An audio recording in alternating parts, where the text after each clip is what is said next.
7 o'clock, we'll call the January 23rd meeting to order. We'll start off with the 25th, I'm sorry. 25th. Today's January 25th. 25th. Yep.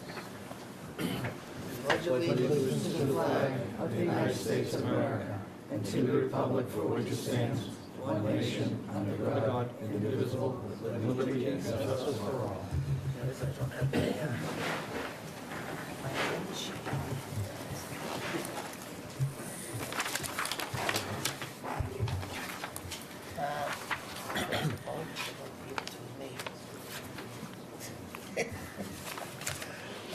First, approval of minutes. I've read and reviewed both the January 14th and the, December 14th and the January 11th.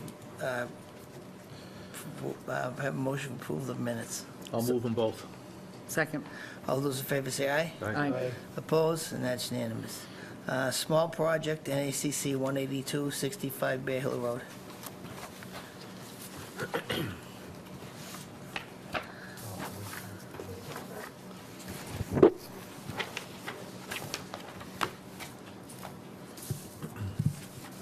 So the proposal is to enclose a deck, correct?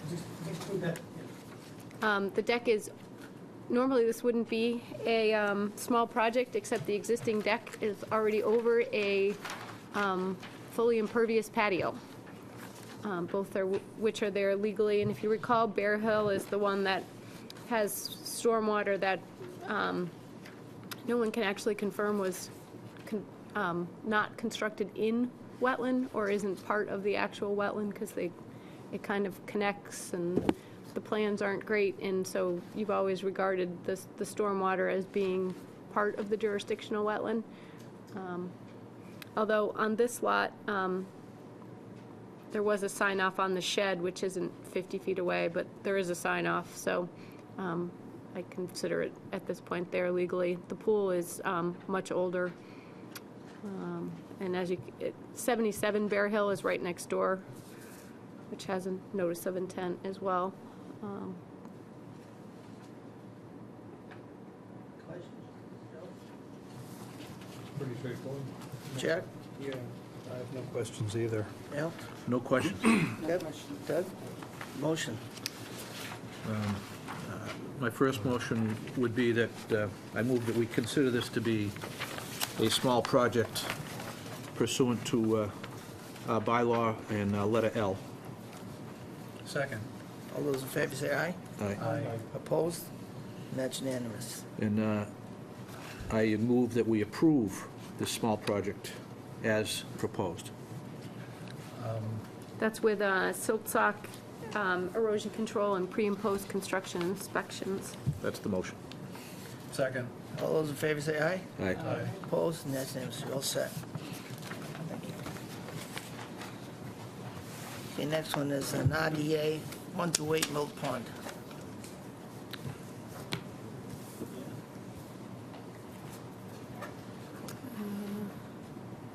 Thank you. So, Mill Pond. That's you? Yep. Did you already give us the the certificates? Okay, we'll take those. We put it all, I mean, you can set up the easel if you'd like, but we do it all.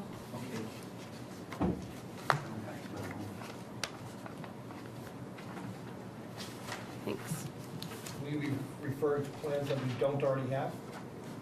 They've been submitted. Okay, so they're already, You want me to set that up? nope. Okay. We can see it from here and there. I can't see that. Mr. Chairman, members of the commission, my name is Paul Bergman. My company, Bergman and Associates, assembled the application. With me tonight is Mr. Bob Zuzak. He's an owner at Mill Pond, and he's also on the board, and we've been working with Bob on this. Briefly, the reason I'm here tonight is that we were hired to do structural repairs on 9 of the walls. To put this section of Mill Pond on the map, so to speak, for you, if you go down Harkaway Road, this is the complex on the left-hand side as you're headed towards the end of the road. And at that section of buildings, you drive around back, and I think there's a abandoned railway bed, elevated railway bed to the north of these buildings. So, as I said, we get hired to do structural repairs because there's 9 walls that have significantly degraded over the years. We're actually working with Paul Hutchins on the structural drawings right now, and he advised us that because we were within buffer of wetland out there, that we had to come before this commission. And then on the same day, we met with Jennifer, and she suggested an RDA. All of the work is within a paved driveway area that is used to access 8 garages. And on the drawing, you can see there's 9 U-shaped indications where we need to excavate around these walls. There's ledge. We've already done a test pit out there. There's actually ledge about 2 feet below the ground, so the excavations are not going to be very deep. We have to cut the brand-new binder, and I believe a civil engineer came before this commission maybe not too long ago with a full notice for this paving and a lot of other paving at the Mill Pond. So basically, we just excavate down 2 ledge, shore up the building respectively, take out the degraded concrete walls, pour new concrete walls, backfill the material back into the hole, and then repave it. And we also suggested, and it's indicated on my plans, there's, I think, 7 down conductors coming down off the roof, and they just dump right out onto the pavement. And they've contributed to the degradation of the walls over the years. And as a side note, somewhat, they salt the area, of course, and it washes the salt down the pavement into the swale. And there's nothing we can do about the salting, but what we proposed is just to collect those 7 down conductors and route them underground over to the swale northeast of the driveway. We have a temporary stockpile area indicated on the drawing that'll be surrounded by hay bale. Basically, they excavate the material out of the excavations, probably with a bobcat, bring it over there, place it, do their work, and then go retrieve the material and put it back into the excavation, and then repave. If you have any questions. Point out the resource area is, there's a swale that runs along the paved driveway, and the resource area starts at the end of that swale, basically, and runs between the railroad bed and the houses on Harkaway Road. We had a filing not long ago for an addition on Harkaway, but it's that wetland, which then drains out and into the larger wetland that heads toward the Kachikwick Brook. So the drainage that you're proposing as part of this filing, collecting roof drainage only into conductors and just throwing it to 2-level spreaders? Yes, sir. One outside the 100-foot and one within. But it's strictly roof drainage. It's not picking up any parking lot drainage. No. In essence, you're taking that roof drainage and preventing it from going across the parking lot. Yeah, the water still goes to the same place. It just goes there through pipes under the driveway. So even though we would oftentimes discourage a point source discharge, in this instance, I see it as an overall benefit. It's a- And it's still, that's even outside the 50, isn't it? No, it's So just it's at the inside the 50? 50, It's just the yeah. 50. Yeah, so that's still far enough away. But it doesn't make sense for it to go anywhere else at this Exactly. point. So I'm all set. Jack? Yeah, just about the excavation, are you excavating existing footings and sills for those walls? The 9 walls in question are all in various states of disrepair, but basically the concrete is going to be taken out because it's been broken by car impact, degraded from salt. We do have some wood repair, and my company is also issuing structural drawings to Paul Hutchins for a building permit for that work. We wanted to see if we could get this permission first. So I kind of indirectly answered your question, but we'll be pouring new reinforced concrete foundation walls and then repairing the degraded wood sill plates and Yes. even stud wall to bring it back to where it should be. Got it. Okay, no other questions. No. No questions? I have one. Did you check all the buildings or just this area? This is the only one we've been asked to address, sir. Okay. Well, I was just curious, because there's other buildings in near wetlands, because you'll have to refile again. Okay. Future problem, future project, Yeah. future day. What are you Yeah, gonna do? well, I'm just asking the question to see if you checked them all. I'm not surprised, and I believe you, and that might be down the road. I mean, they were all built at the same time. Okay, I'm fine with it. I saw pictures of the degrading of the Yeah, walls. they're Pretty pretty, scary. they're pretty bad. Yeah. Okay, no question. Deb? No question. Doug? Motion? So this negative number 3 with pre and post construction, the erosion controls are out there already from the paving project, correct? So you're going to add some more. Actually, Jen, yeah, we have I failed to mention it, but we have a wattle the entire length of the edge of the driveway that you can see on the drawing. And we also have like a semicircle ring of hay bales up at the stockpile area, and a little bit of hay bales over at the northern corner of the northernmost wall. Do we need something around the level spread of where it's within the 100 and at the 50? Should we have something around that too? They have, if I recall correctly, what they do have out there is erosion controls at the end of that swale before it enters the wetland. So I think they're adequately protected there, and they're going to rip-wrap that so it won't be disturbed when they're done.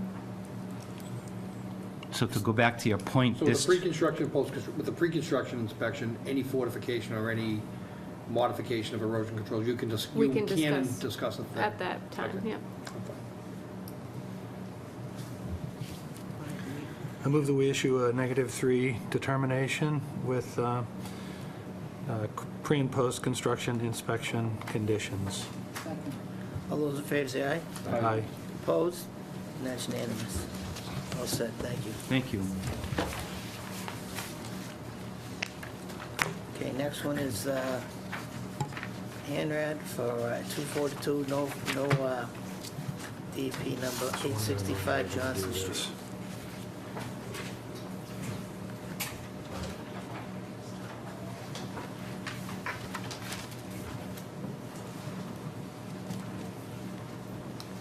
Thank you.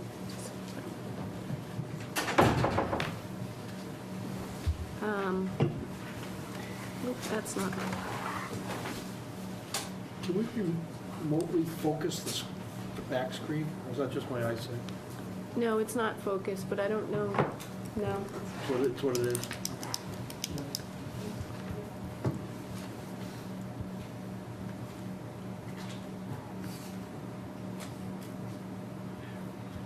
Oh, that's the Anrad plan, sorry, that's not what we wanted.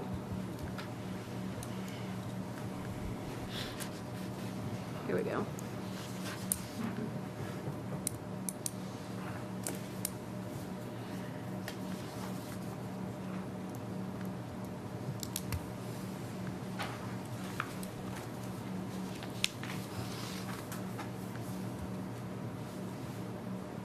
right, I'm trying to get this to, here we go. All right, Leah, I think you're all set. Okay. Good evening. Leah Basmains with Basmains Wetlands Consulting, and I'm here representing Arthur and Carol Reska, the property owners, at 865 Johnson Street, corner of Mill Street. I've done a wetland delineation on the property, and as you can see there are three wetlands series. One is a small isolated area, the B series 1 through 8, and the second is 1 through 5C, which connects to 1 through 36A. The isolated area, we did do a size determination of that. It's 781 square feet, so I think that puts it below your threshold of jurisdiction. So we just wanted to call that out, that we know it's there, but also to have a determination that it is non-jurisdictional under your local bylaw as well as the State Wetland Protection Act. I flagged this originally in April of 2014, and then the project was put on hold for a period of time, and it brought back on and revisited it again and reviewed the delineation in December of this year. Jen and I walked it about a week and a half ago, and I think we were pretty much in agreement, with the exception of flags 1 through 5. Jen requested some changes to that, which we are fine with. I have it depicted on the plan in the orange highlighter there. We've not had the opportunity to update the actual plan, but we will definitely do that and then provide it with you subsequently. We don't have a DEP number. They have a bit of a lag at the office down there. Also, the last time I spoke with the DEP, they were having some IT problems with their computer system. Even though they were cashing checks and giving comments, they weren't able to upload the information between the two departments, so nothing was being uploaded onto their website. It's been spotty at best, but Joe? Just on that last point, Jen, that's Been an issue for a while now with DEP, right? Confirming, with the cash checks, but no evidence that they actually have been cashed? I've experienced with a We've had a couple, couple yeah. issues. I wouldn't say that it's been a problem with every filing, and I didn't know about the find that IT too, yeah. issue, but there have been a couple complaints about that in particular, but it hasn't held up a lot of projects. It's held up a couple, but I've found too, when you calling the DEP and actually speaking to somebody, you can typically get a number assigned. I'm just if saying, they in were the able past to do couple of that. months, I think I've heard of at least 2 others, Yeah. very Yeah. similar stories. Yeah, we have Flagship Drive. Yeah, Yeah. Flagship and then the Fajetta, when that first came in too. Yeah. They swore they had Yeah. the cancer check back, and DEP was still showing, the fees hadn't been paid yet. yeah, there's been some discussion about it, but low staffing levels are another issue. But just to sort of, I printed the aerials. It's actually 2 lots. I highlighted the house lot because that's 865 Johnson Street, but the bigger field is also part of this project. Just to talk a little bit about the review, the field, when we were out there, and again, I was out there today because a couple of the flags were missing in the field when we first went out, and so some of them were rehung. They didn't get them all, but there are a couple remnants out there, so the changes I made today are based on both some missing flags and some things I saw. But we dug in the field, and surprisingly, for as wet as it is, all the soils are really bright.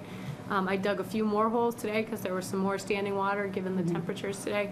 And, you know, it's odd in an ag field, at least not to find some pockets of wetland, if, you know, but there's nothing. There's great topsoil, but there's no hydric soils. Where I changed the flags, there's a big, no other way to describe it, but a dump on the property, ancient, and it's entirely covered with knotweed, not a wetland plant, but the wetland is within the dump area, so it was kind of hard, given where the flags were. There's a lot of crawling over stuff to get to things. So of the new flags that were hung in the C series, I found 4C to be correct. 5C, I dug behind it and found some hydric soils, but then the trash starts and it goes up. So, and then I found 2A to be correct. So I kind of made a line between 4, 5, and then 1, 2 that kind of follows the topo out there more than anything, because it's hard to get in the ground given the stuff. And then 3, which I changed also, I think is right in the field, but for whatever reason on the survey plan, it chose to be like down slope of where it actually is, which is right next to 2. So I think maybe there's some kind of survey error there, but, so I moved that one up to that same contour line, that 220 220, yeah. contour line. You say move it up 10, you're referring to the drawing, the revised locations The revised on the plan? locations, that Yep. I've Right. put those 3 stars, so that's flag 5C, 1A, and 3A, all moving above that 220 contour line, which makes total sense in the field, but it's hard to sort of locate, and I don't think it makes any sense in having them go back out there and climb through the debris to maybe find the flag hung on the Japanese knotweed. Yeah. this is an ANRAD, so I don't think there needs to be any discussion of the ancient, historic dumping that's out there. But it's worth noting that it's there. If a project ever does come before us, it should definitely be the site of some remediation. Joe? Those last 3 sentences that Jen just said took away all my questions. The irony here is we tell people to not do something in the wetland, but in this instance, when something does come before us, we're going to ask them to do exactly that, is go in there and clean it up as part of whatever eventual filing. I haven't seen the site, so I'm taking Jen's word for it. I mean, is it something that it's a agricultural relic, just? I don't even know what it is that's out there. There's a lot of metal and, I mean, it's really not identifiable at this part. That's how old it is. But in your opinion, when we eventually get to a project, it's something that we shouldn't just leave there and let it rust in place. You take it out. And no one, it's not the kind of thing, if this does become some kind of house lot or something, that anybody would want in their backyard. Anyway, yeah. Right, and certainly, it's also the entire 25-foot no disturb zone is full of this stuff, and the Japanese knotweed. So certainly it'll be a good thing for the wetland in the long run. But there's nothing, there's no drums of material, nothing that is cause for concern, just junk. I would suggest that it's primarily old construction debris and topsoil and whatnot. It's hard to tell under the knotweed. Yeah, it is knotweed, bittersweet, and Multiflora rose. Yeah. So with tonight's procedure, you've done a field inspection, you've marked up the plan. Are we going to submit that into the record as the approved line, or are they going to revise the plan? They're going to revise the plan, and but they don't have a DEP file number, so as much Gives as them a we chance to do could that. potentially issue this and get the plan after, we don't even need to do that because we can't close, so, Okay, I'm all set. I'm all set as well. So we're not closing? no. Okay. So the wetland lines that are on this plan are accurate? The rest of it is accurate, The yes. rest of it is accurate. I only have one question. I thought the engineer would be here. It's been approved by planning, and the planning plan does not have any wetlands on it. Is there any reason why that was not done? Jen posed that question to myself and to Mr. Dufresne, and he did respond to that. He said the ANRAD was done in 2014, probably based on Leah's prior delineation. The planning regulations, and I spoke to both the planning and the town planner, the planning director and the town planner, and the regulations require certain things, water bodies, streams. They don't specify wetlands, and although that's something maybe most people put it on there because you also have to do the calculation that you have on a particular lot, continuous buildable upland area. That's what I was just going to go to. Isn't that germane to the Right, so they have that calculation on there, but it's impossible to tell because the wetland line isn't on the A&R. So what the engineer told me is that those plans, although approved, have not been recorded, and that any changes that needed to be made based on this wetland line would be brought back before planning. It's really not a process we control or have any say in. I've certainly expressed my concern to the planning department about how the process works, and generally it works well communicating between the two, but this happened several years ago, and if they don't show it on the plan, how is the planning department supposed to know? Someone stamped that plan, I can't say who it is, although we do have a copy of it. Well, Jen, ultimately, we do have control, because ultimately it'll come back to us for a Form U sign-off. And then it'll be likely to be a notice of intent. At that point, we absolutely will catch it. Well, we'll have control at that point, yeah, but the irony of the irony, it's almost asked backwards, that in order for the lot to be determined to be a buildable lot to begin with, it has to meet all the criteria. No, I get it. So if it doesn't have the continuous area because they didn't show it, or because they maybe miscalculated it, or made it in a vacuum without understanding what we call a wetland, Yeah.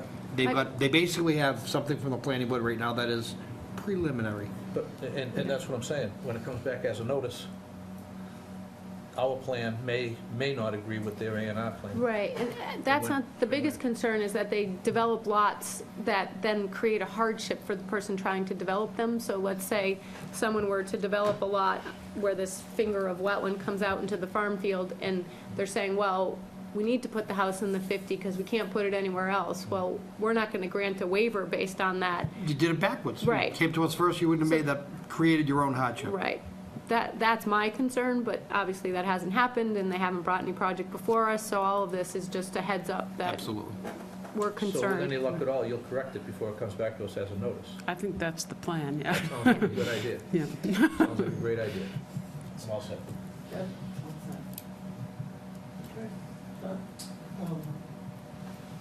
I know that it looks like the debris that's out there has been out there for a long, long time, but when we become aware of a violation on a piece of property, don't we usually do something about it when we find out about it instead of waiting for it to come back in front of us at a later point in time? I would say not typically. I would say when someone comes before us with a project and they're going to do something, we make them clean it up. There's a lot of properties, I think, where we've delineated wetlands, where we see, I think the 1210 Osgood was another. There's disturbance out there. There were piles of stuff out there. They're planning a project.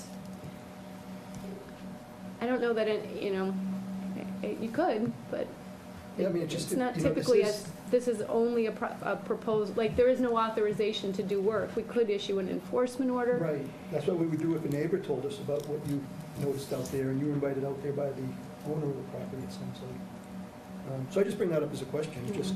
No, Sean, I think you raise a good point. I mean, the thought is we always want to minimize those impacts, so going in there multiple times isn't minimization. Right, So I think it's fair to say that, we expect that this is going to become a project, it's going to move forward, it's going to come to us, we're going to act on it, it's going to be all part of an NOI, it's going to get remediated then. So I say that, put it on Jen's calendar, that on July 25th, if we've shown no progress of no filing, we issue an enforcement order on July 25th. that's what I was gonna say, because this 6 isn't, months. this isn't a notice of intent, this is just delineation, so nothing may. Because it is a happen on this violation. piece of property. But if for whatever reason this debris may be discouraging someone to move an application forward, it's still a violation. I say 6 months, let them show progress, let them come to us, let's get the permit. If they don't move forward, then an enforcement action goes. I think that's fair. Okay, you think that's reasonable, John? I mean, as far as just a general approach to how we handled finding violations. At least revisit it in Comes out 6 for months. We could, delineation. I would say revisit it Yeah. again. If they're moving forward, these things take time, Yeah. so I'm fine to put it on as a, notice of, That's the correct time of year to do it. Yep. Which is why that's a great suggestion, because that's the perfect time of year to do it. It's still in the growing season, it's not going to be terribly wet, the soil will be hardened up. It could be done with minimal impacts. Yeah, it's At that time it's of year. very wet out Yeah, there it right now. probably would be a good idea, any permit we issue should have, even if it's a letter attached to it, that tells the people of these problems and that they need to be addressed. that's what I figured. There is some room on the ORAD form to make comments, so I Yeah, think we should could make put that a in comment there. that at least notifies them of the problem that will have to be addressed. We don't have any other questions. We need a motion to continue. Just one question, one last Okay. question. So the revised drawing that's marked up there, Leah, Yes, so that's going to come back to us as a revised record drawing yes, and for the next meeting, yes. so that we hopefully have a number at that time? Yeah, we'll address the changes that Jen is suggesting and also put the actual square footage of that small non-jurisdictional wetland on All there. right, that sounds good, all set. I think we might have a butters. We have butters here. Yeah. Would you come up here and, Do any of the butters want to ask any questions or make comments? We're dealing with a scientific delineation of wetlands tonight. There's no construction proposed. Right, that's what we heard, so I didn't have any questions about that. Okay. okay, No questions are asked at this time. Okay. so we need a motion to continue. I state your name, that's right. So moved. All those in favor say aye. Aye. Opposed? And that's unanimous. Thank you. And that's February 2 weeks. 7. 8th. February 8th. Eight. Can't always- Is that 2 weeks? That's 2 weeks. Thank you.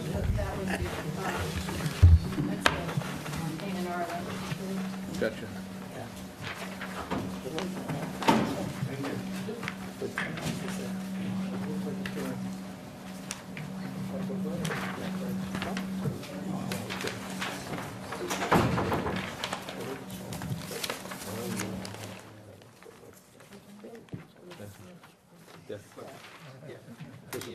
sorry, but I'm just not surprised, and I'm all set. Okay, 242-1689, request to continue to February 8th. Second. All those in favor say aye. Aye. Opposed, and that's unanimous. And 242-1696, 50 Royal Crest Drive, request to continue to February 8th. So moved. Second? All those in favor say aye. Aye. Opposed, that's unanimous. Next one is 242-1688, 30 Ironwood Road.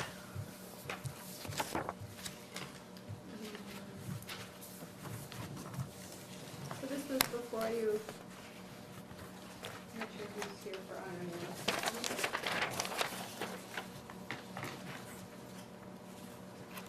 honoring. Not really sure why no one's here. Although, given the prior presentation and what is now being proposed, if you recall,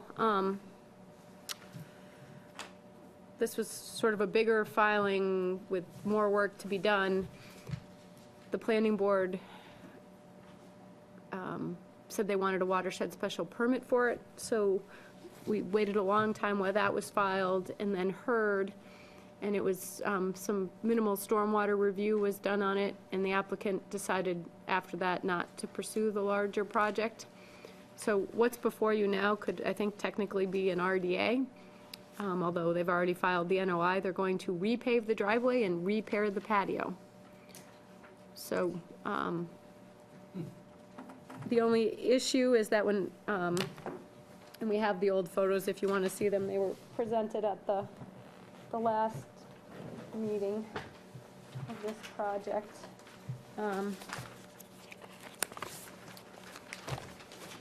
There was some clearing done in the 25-foot no disturb zone, not clearing as in removal of trees or even full removal of vegetation, more just sort of brush hogging or heavy weed whacking in the forested area.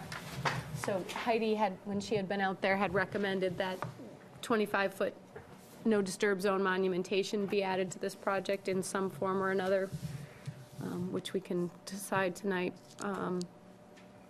But that's it. Erosion, I only had one other issue, is that the erosion control line is shown going into the 25-foot no disturb, and it should not. It should follow the 25-foot no disturb. It did on the prior plan, but now for some reason.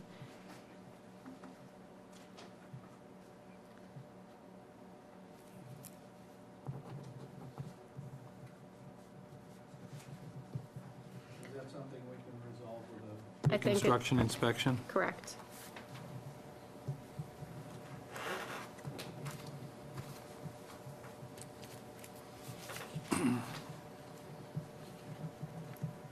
Questions, John? I have none. All work is outside the 50-foot no build? The existing patio, which is there legally, sits right at the 50. It's hard, with this dual plan here, it's a little hard to, I see it. but you can see on the smaller scale plan, the edge of the patio sits right at the 50 existing, but they'll need to do an as-built, so, you know, in the end, we should know that the patio doesn't get any bigger. I have no more questions. Al? None. Deb? No question. Sean? In your recommendations, you reference something called a no-take letter, what's that? Oh, they're in priority habitat, so they have to file with Natural Heritage and MISA. So under both, there's no, the project's exempt under MISA for the work, and the no-take is under the Wetlands Protection Act, and What does it mean, no-take, meaning that there's no, no we're not, limitations? no taking of species, you know, this No won't harm negative or impact to endanger. the habitat. Gotcha. And I also see in here you have some recommendations for either monumenting or barrier. What do you think we should do? I think given the scope of the project, probably monumenting at this point. If they had extended the project out toward the wetland, I would recommend that maybe the barrier was the more appropriate thing. But I think if they stay with the just rebuilding in the existing footprint, some posts with markers or trees at the 25 would be appropriate for monumentation, just the standard plaques. And just let it all grow back? Right. No other questions? What's that? Okay, motion? I move to close 242-1688-30 Inwood Road and issue a decision in 21 days. All those in favor say aye. Aye. Opposed? And that's unanimous. Next one is ACC 181, 50 Willcrest. So Ken should have just sent a recording of himself, because this is just like all the other waterproofing that's been done. Did you not send me an electronic copy? I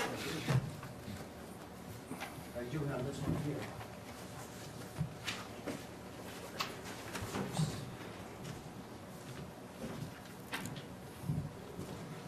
Good evening, Mr. Chairman, members of the commission, Kenneth Lanier, Cornerstone Land Consultants, representing Royal Crest Estates, Aimco North Andover LLC. And we're before you tonight to request the allowance of a notice of intent application at Building 12 out at the property.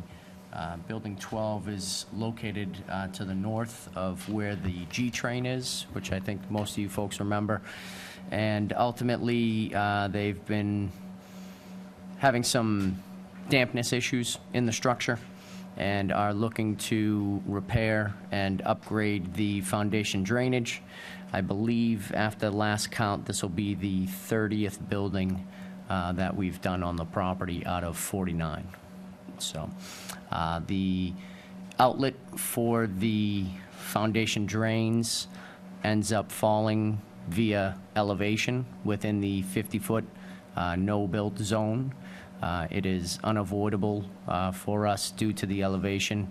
I've located the daylight outlet of the foundation drain as far away from the IVW as possible in its location as shown on the plan.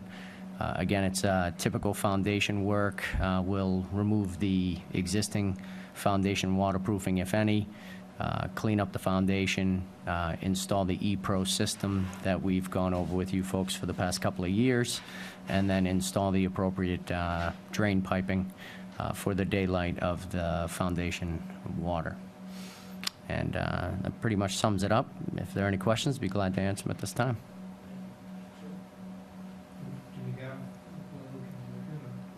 No, I should, I'm supposed to get everything electronically, because we only get 2 copies of things now, so I did make copies for all of you, but I don't have one. I do have, We typically, we're going to keep the outfall in proximity to wetlands and. Oh, yeah, I mean, I have full-size ones if you want to look at the full-size.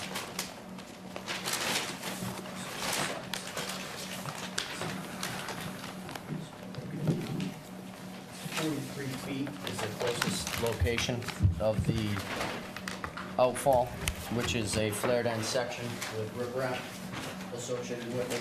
You're not crossing any other driveway locations or, No, sir. all right. And there's no other drainage out there, it's just going to the low area That is and correct. stopping short of that. That is correct. And it's all currently vegetated beyond where the outlet is. You know, some scrub brush, and ends into a wooded area. This actually is an area that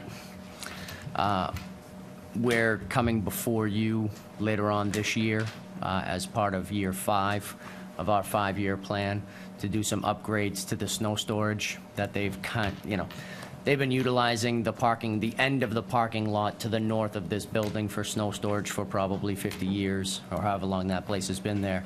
And we're going to try to upgrade it this year as part of our last year of the 5-year plan.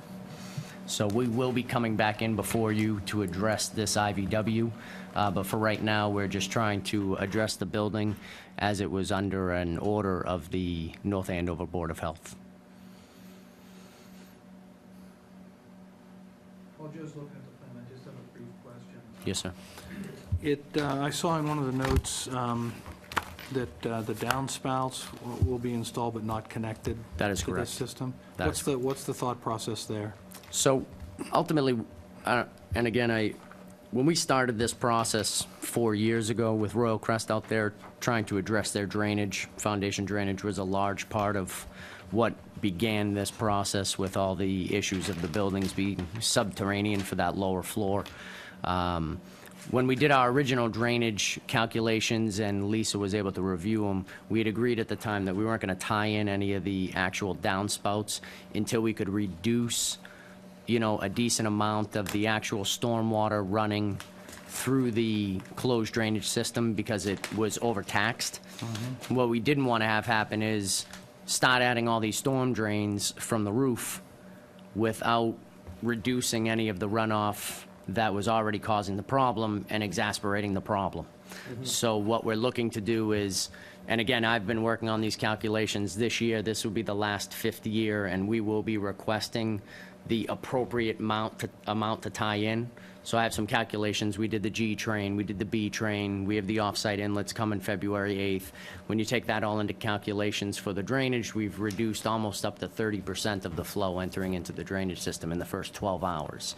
So then we'll come back in another notice of intent this year and request to add the downspouts from the roofs, X number. I haven't determined that right. number yet. I doubt we'll do them all at once. If anything, we'll probably ask to phase them over like a 3-year process.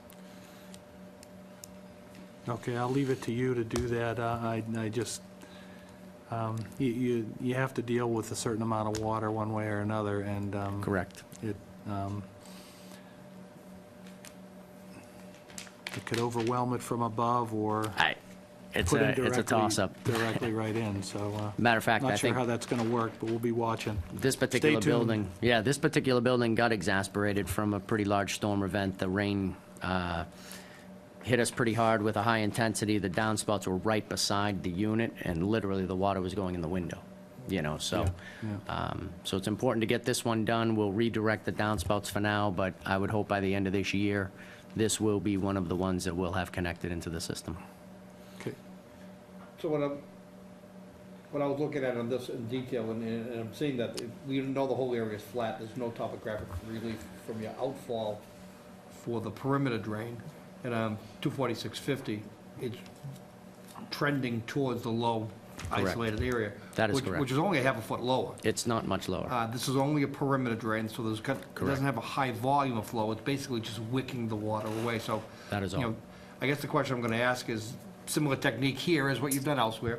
Yep. How are the others working? I mean, So far, so good. and I asked in the Wood. context that if this were to back up or fill somewhat, is there a concern that that water just simply, it now has a direct conduit into the foundation perimeter and flows the back? You only have a half a percent slope. Yeah, I mean, we are and we aren't. I mean, remember, when we did this original design, it was like a 3-prong phase. So really, the foundation waterproofing of the E-Pro and the filling of the cracks and the establishment of that, you know, I would call it bathtub system around the building is really all you technically need.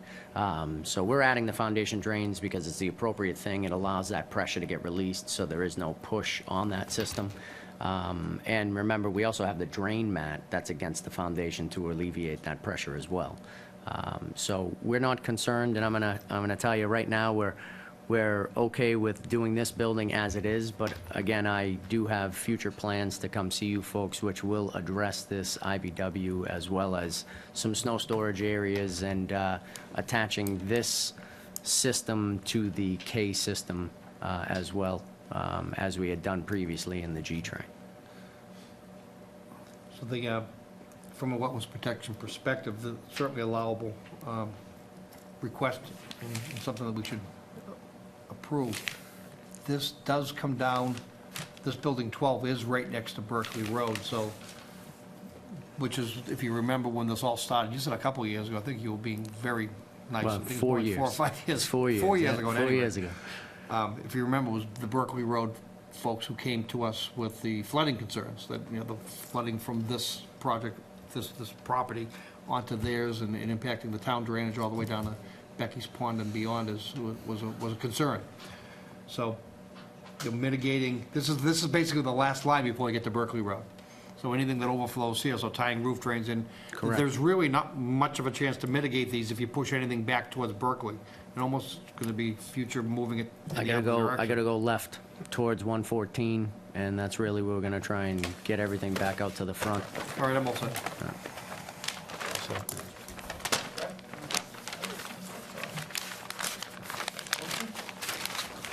You ready to close? Yep, I wrote this one up because I just cut and paste from another. So it's local bylaw only, but I would say close an issue. I move that we close NACC number 181. And issue a decision within 21 days. Second. Vote favor, say aye. Aye.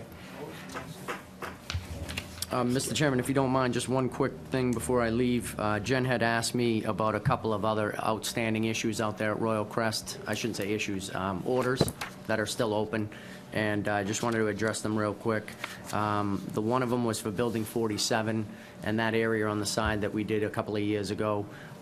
We were waiting to complete that certificate of compliance because there was some additional work being done for the sidewalks that never got finished.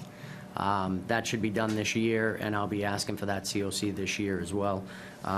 Building 30, another building that we were just waiting on some final landscaping issues to be squared away with Royal Crest.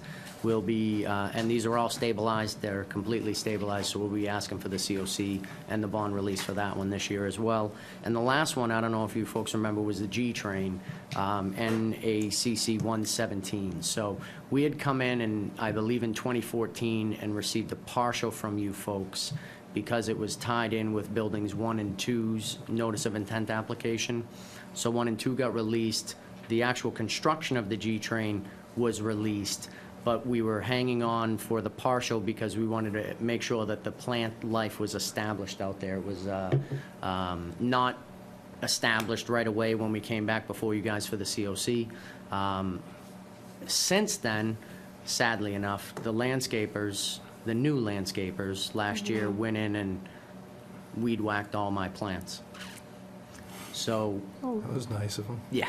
So we've actually provided a proposal at the end of last year for this year to replace the vegetation in the G train, which we anticipate to start in April. And again, we're going to be planting an equal, if not greater than, number of plants than they weed whacked. And it was a mistake on the property's part. We apologize. But again, we're going to get in there, clean it out, maintain it appropriately, and it should be completely up and running for us to come and get a COC from you guys probably late summer this year. Okay. All right? How do you prevent landscapers from doing that in the future? Okay, so here's the deal. Signage is- Well, remember, as part of that 5-year plan, Mr. Lynch, we do education. So I do training. You breaking things Table back mic, there? table, Just lost a leg? Brandon, it's called. Oh, no. Table leg just came apart for anybody that's concerned out there. Al's Hollywood leg. Yeah. No, my leg is made better than that table. Yeah. So ultimately, Mr. Lynch, if I can answer your Explains a question, lot. we do training 2 times a year out there at Royal Crest, and when I do the training, I bring in all the people that need to address the concerns out there for drainage, the landscaping crews, the plowing crews, the maintenance, the facility, and ultimately, we had done a training in March. They changed vendors. So I usually do a training in the spring and a training in the fall. They changed vendors right at the very early beginning of the summer, and they just, they thought they were doing their job, and they didn't get the appropriate training, so they've So much since... asking, how do you prevent it? Right. So I think, All of the reasoning is, how do you prevent it? And the So again, training- it's just the training. The training really is I the guess only... the answer to that is when there's a change, Right, and I was... vendor, you need to be notified. Absolutely. Train. I think Yeah. some signage might be good, maybe Yeah. a couple posts and markers. Turnover in the landscaping industry. Yeah, Yeah. You know, You train them once, they'll be set. yeah, set for Sean, it's life. the yeah. oldest story in the book. There has to be one grown-up in charge Yeah. at all times. You need one grown-up out there. That's all you need. Well, trying. sometimes, That's not always the answer. Whoa. it's a little educational plaque about You gotta- what that is, being a Yeah, I bioretention think that's a cell. great idea. Might be a great thing, anybody who walks by could learn, and it'd be pretty hard for the landscapers to not know it was a They gotta bioretention cell. know how to read English, though. Yeah. Maybe we'll do it with pictures, maybe. One thing at a time. Well, just so you know, there was an accident out there. The actual guardrail from the G-train, prevented a vehicle from actually ending up in the G-train. So we will also be replacing that section once the insurance money comes in this year. And then I can address the signage, maybe put the signage up while I'm Right doing on the guardrail yeah. or something. All Okay. right? Thank you. All right. Thank you. Great, thanks very much. Have a great evening. You too. All right, next one is 242-1580, 1018 Osgood Street. I would just table that one for a minute, because that's the enforcement order, and we're going to hear the COC in a couple minutes, so. Okay. 242, let's see, no. 242-1657, COC request 777 Great Point Road. So this was a grading project, and I think it was largely a grading project. So Heidi did take some nice photos of green grass, if you want to see them, but I don't really think there's the new graded lawn area.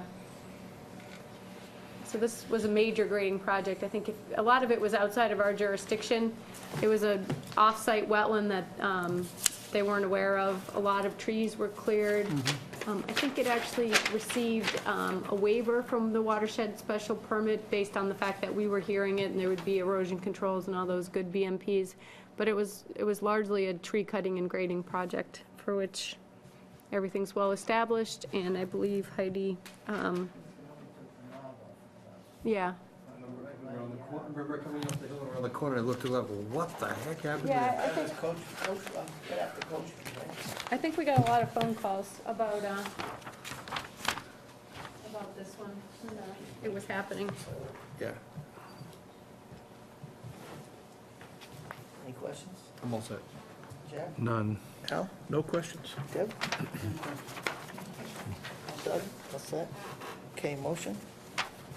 I move that we grant the COC request for 242-1657, 777 Great Pond Road. Second. All those in favor say aye. Aye. Opposed, and that's unanimous. Next one is 242-1580, COC request 1018 Osgood Street. So I think you recall on this one, we realized we weren't receiving the required monitoring reports for the stormwater management, the sand filter. So we issued an enforcement order back in December requiring them in January. At the time, we also noticed that this project was somewhat long expired and long finished, and required that they submit for their certificate of compliance. We now have all of that information, including the as-built plan and the stormwater operation and maintenance logs. There were some differences in some planting. This is not, we have also have they didn't sign our Form A affidavit because it didn't really make sense given they just basically signed a letter stating that as there was a holding company before Kafua actually owned it, so Kafua signed a letter stating that they acknowledge and have complied with the order of conditions that was issued to a different applicant, basically the holding company. I don't know why I don't have I thought I had the plan here. Do you have your? I have a couple copies of the as-built. I guess the bigger issue is this had a sand filter.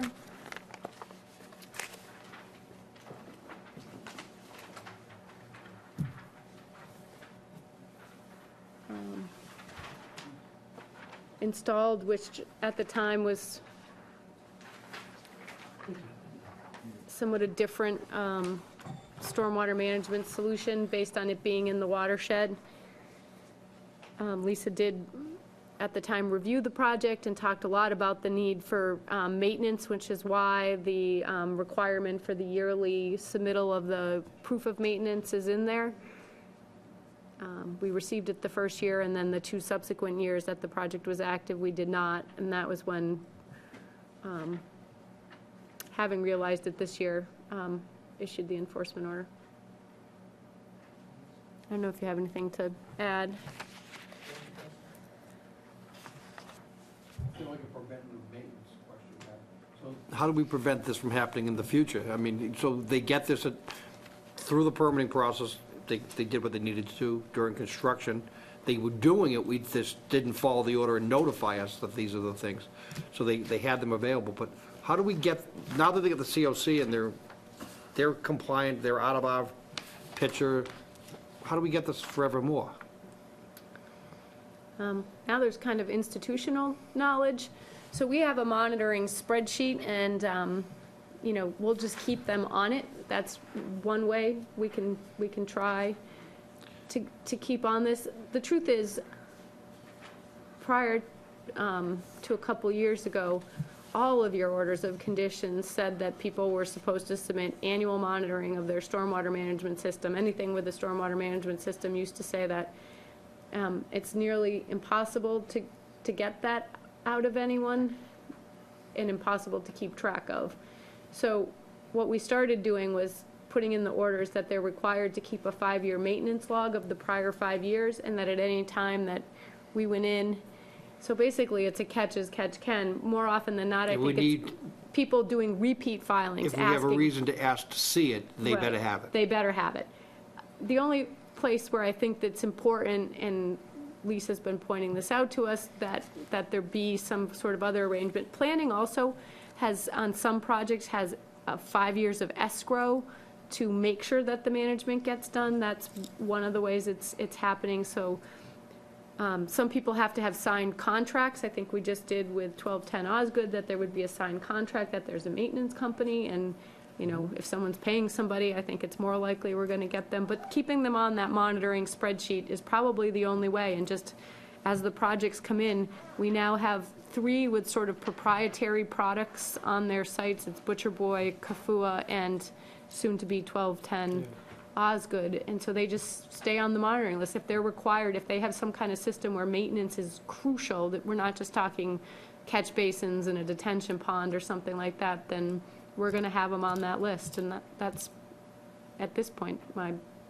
with stormwater, it's progressing, like, Well, that's exactly my concern, in keeping those records and having them producible and reporting those types of things to DEP and EPA in the future years is going to be very important. And, I guess in some instances, it's sort of interesting that we're having this criticisms on a private developer who perhaps has got the ability to do the maintenance and, in fact, simply just not reporting it. But I think the same issue holds true in any subdivision that we accept as a public way, and we're accepting the stormwater systems. What are we doing to maintain those on our own? So I think just somehow we can circle back, and I think the on the non-essential, like the sand filters, those other typical type of systems, as long as they're keeping a record that we can go up and look at their 5 years, the best we can do is say, look, you had a problem, that's why we're here, we see your records, they're deficient, therefore it's a perpetual condition, therefore you're in violation, that's our enforcement action. Rather than being proactive and going out and doing it every year, we're just basically catching them as a problem occurs. right. So our monitoring spreadsheet, every once in a while we go through it and you kind of look and you say, we also keep the same spreadsheet for construction monitoring, so people are supposed to be submitting weekly or bi-weekly or whatever.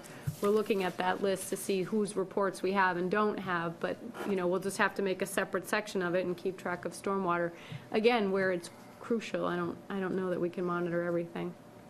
So on this one, what you got was copies of invoices to prove that something was done out there, that they were cleaned. They backed that up with maintenance logs today. Okay. So we do know that they did an inspection, that everything was found to be in working order and it's documented. Right. Okay. They removed the sand. The only other thing they were supposed to supply, which we didn't get, was where that sand went. I think now they know they need to keep track of that because it's a hazardous material. It has hydrocarbons in it, so you can't just dispose of it anywhere. It's a regulated material, may not be hazardous. You Well, have to handle it properly. right. You just can't dump it out back. Right. Okay, I'm all set. Jack? Yeah, I see in your note, Jen, that the planning board has further action to do on this. possibly a minor review of the records and perhaps the performance. I think it's a good idea to close them both at the same time. And wait till they've done theirs as well. Yeah, I mean, if it's in the works now, Well, I don't know that it is. I know something had started, they received, one of the reasons I knew this was ready to close is the planning board had an as-built and we did not. Because I had seen it been copied on an email where they had gotten the as-built and I had asked for it. This was over a year ago. And I think there was a lot of work done on MHF's part to get this closed out, but the applicant wasn't providing what was needed. So we both hold bonds. They hold escrow, I think, even to review the stormwater if they want to do that. So I can coordinate that with planning and continue this and make sure both get closed out if that's what you're... couple weeks. I think it's sensible to do that, if they're going to do it, yeah, in a timely manner, which they usually are. So anyway, go ahead, I'm all set. Just one question for Jen. Jen, this is a perpetual condition, right? Yes. Okay. Awesome. Deb? No question. Doug? Sean?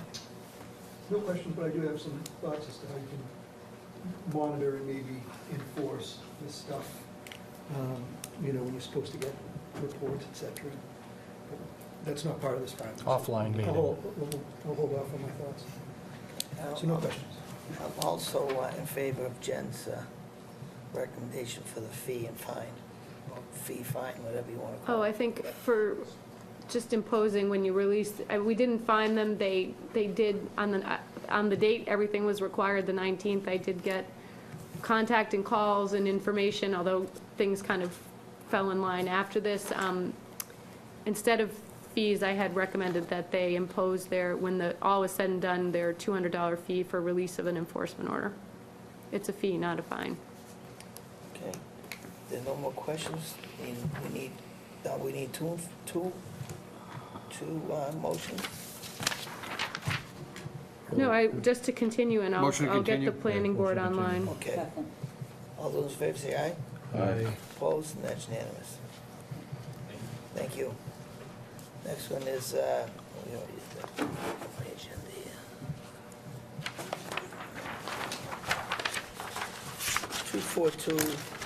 242-461, PCSU request for 90 Sherwood Drive.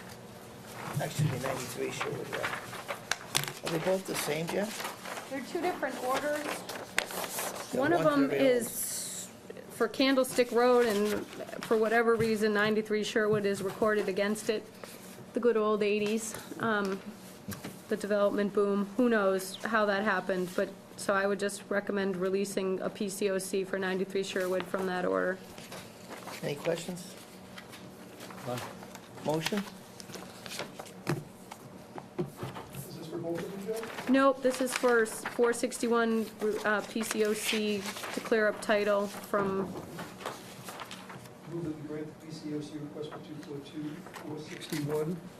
lot 13 only. Yep, and 13 of them. Second. For discussion, Sure. is there any bond release requested? Oh, no. These are just to sell the house. Yeah, okay. No more questions. All those in favor say aye. Aye. Opposed, and that's unanimous. And the other one is 242-757.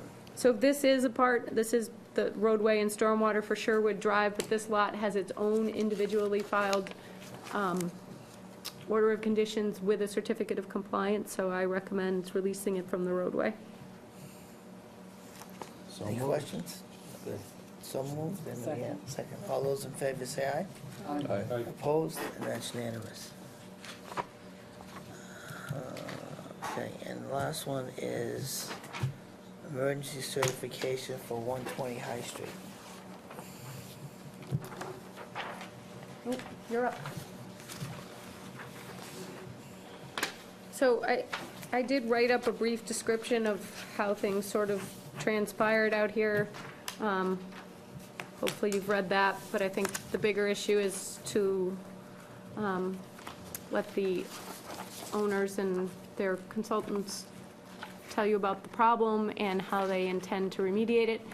I do recommend issuing an emergency cert. I think the scope of that needs to be decided based on what they present to you. Sure. Oh, You just plug it right in? if it's, yep, I believe I can. I put it on a PDF, just so. Yep, I should be able to, given that this, oops, that's the power. Not the- I thought that might be the best way. Well, why don't I start with the description of the events that have occurred essentially since last Thursday. I'm David Steinberg from RCG LLC. I'm one of the managers of RCG North Andover Mills LLC, who's the owner of the East Mill on High Street. We sent a narrative to Jennifer. I don't know if you've had the opportunity to read it, but essentially last week we discovered the culverts that carry the Kachikwick Brook through our property, underneath our property, collapsed. There are two 48-inch round steel pipes running under what we call Building 11, which is a 2-story concrete and steel and timber structure up against the East Mill Pond. We discovered that when we had a pipe inspection company go through the system after October's heavy rains, when we saw some unusual patterns of water through the property. On about Thursday last week, we had, at that point, determined an approach to repairing those pipes that seemed relatively routine, where the guys would go in to the pipes, do what they normally do, and that would entail dewatering operation to bypass it, which we'd set up. At that time, when they came in Friday early morning, after diagnosing the problem to go on the pipe, they decided the conditions underneath the building where they had to do the repair were too unstable for anybody to be in there, that if they disturbed the pipe in doing what they were trying to do, they could have disturbed the soil. There was about a 15-foot void, vertical void underneath the building to the bottom of the foundation to the pipes they were working on, with some soil stacked on both sides. So when they reported that to us, we immediately got our structural engineer on site to help us determine the condition of the building. And I should say, prior to doing what we thought would be a pipe repair, we sort of made a routine call to Public Works to let them know we'd be working the culverts, that we'd be bypassing, please don't open Stevens Pond. There'll be people in there. We made a routine call to Jennifer, who had told us to go get an emergency work permit, and get an emergency declaration on the condition of the pipes, and we failed to do that Friday. We intended to do that Friday, and just made some communication mistakes there and didn't get through to the right people. But Friday, when we discovered, the structural engineer determined that the slab was not as thick as he expected it to be and didn't like the spans it was making as a 6-inch slab. With people working in there, determined that we would have to evacuate the building and not let anybody in until we had filled in the voids, essentially with concrete. So at that point, we took that action. We got the people out of the building and started to make accommodations to do the concrete pour. To do that, to make that pour work, we had to find a way to seal up the pipes on both sides of the building to contain the pour. Since we had a dam on the pond side, we figured we could, as long as we dewatered that, that would fill itself. Essentially, that was already, the outlet was about 10 feet down. The top of the pipe was at 10 feet down from the top of the dam. On the back side of the building, the bigger challenge was on the back side of the building where the loading docks are, where we were going to have to dig and find the steel pipes from above through utilities and other things about 15 feet down. In the lot, we picked a location to dig, and essentially guys started to do that work Friday afternoon to try to locate those things and get a concrete pour, which we'd hope would happen over the weekend and didn't because of some other events on the site over the weekend, including when they hit the water main, and we had to slow down the process. During all this, we kept the dewatering going. So we had two 8-inch pumps pumping into a 12-inch line that bypassed the building, went into a catch basin where the pipes were in good shape and actually were larger. It opens up into about a 6x12 culvert aqueduct that goes under the buildings where we were tying into it. And knowing rain was coming, we were trying to move quickly because we knew if the building, if heavy flows went under the building, we were going to further undermine it and put ourselves in a worse situation. Unfortunately, due to all the events on the site and trying to dig the hole and stabilize it and get the pumping operation continuous, we didn't start our pours till Monday morning, when David Giangrande of Design Consultants, our engineer, came out to the site and then started, got an update on the situation and started to notify the people, Public Works and other departments about what had been going on for the weekend. Of course, the storm started to roll in at that time too, and we added more pumps because the pond was already starting to rise from the rains, and we essentially, the peak last night, we had 4 8-inch pumps and 2 6-inch pumps working to carry the pond down into the catch basin and the adjacent opening where we had found the culverts underneath the parking lot. Monday, Jennifer came out and gave us some action she wanted us to take to better protect the East Mill Pond and Osgood Pond, the outlet on the West Mill side, in case there were any, fuel spillages or any other protection we needed there. That was added late Monday, and the operation was sort of fortified then for the storm. Today, as the storm subsided, we were able to get rid of 4 of the 6 pumps on site. We have an operation going right now that has 2 8-inch pumps pumping into a 12-inch line that we essentially trenched across so we could get over it with equipment. So that's in what I would call a stable pumping situation right now, as much as it can be, with the normal flow at this season that's able to carry the river into the catch basin and keep the pond from rising. It's on a stable state right now. Last I checked today, it's sort of stabilized this afternoon. That's probably when it was pumped down. Oh, sorry, that's the condition of the parking lot right now. You must have gone there late today. This is Monday. This is all when we were out there. So behind that truck, you can see the dewatering line they trenched under the ground. Right. So that was right. That was the shallow line. We put the plates over it. So that's still in place today. So it's the same condition now as you see in that picture, as we got the extra pumps that we needed for the storm off the site.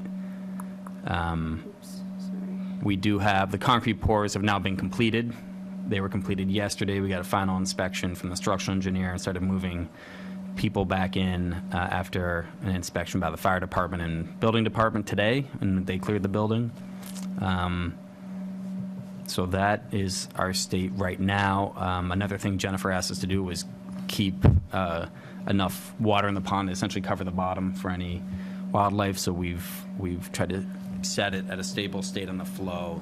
We have a couple stakes in the water and a meter on our dam that can sort of help us regulate where we are within a few inches of the pond. If we can control our pumps well enough, obviously that's difficult. We've essentially had people on duty 24 hours a day over the past few days. Hopefully we won't have to do that now that we've found an equilibrium on that. And what we are asking for today, apart from the work we went ahead with to try to prevent flooding on site or the further undermining the building, is to have to be able to get in place rapidly new large pipes to carry that river, so we don't end up in a situation where we have to have a bunch of pumping operations with diesel and other implications on the edge of the pond. But it should be said, even with our operation there, the pond was rising, and we came within less than 2 feet of overtopping late yesterday afternoon. And given the characteristics of having what used to go through 2 48-inch diameter pipes and through a couple 12-inch pipes at the peak, and one 12-inch pipe now obviously is not sustainable if there were any serious rain. And we were kind of fortunate that it was a long storm that paced itself. There wasn't too much melt, and I think it stopped at a little over an inch, under an inch and a half of total accumulation over the past 2 days in the area. So David, who worked with us 10 years ago when we first got the site and started anticipating what would happen, these culverts are 100 years old. Should we put in extra overflow or other things, was able to put down the other stuff he was doing and come out and start working with us on a plan to get in at least equal, hopefully larger pipes, because actually these were the bottlenecks. So on the West Mill side, it's two 60-inch pipes. The culvert that connects them is larger than that. And find a way to get that on site, in the next 30 days.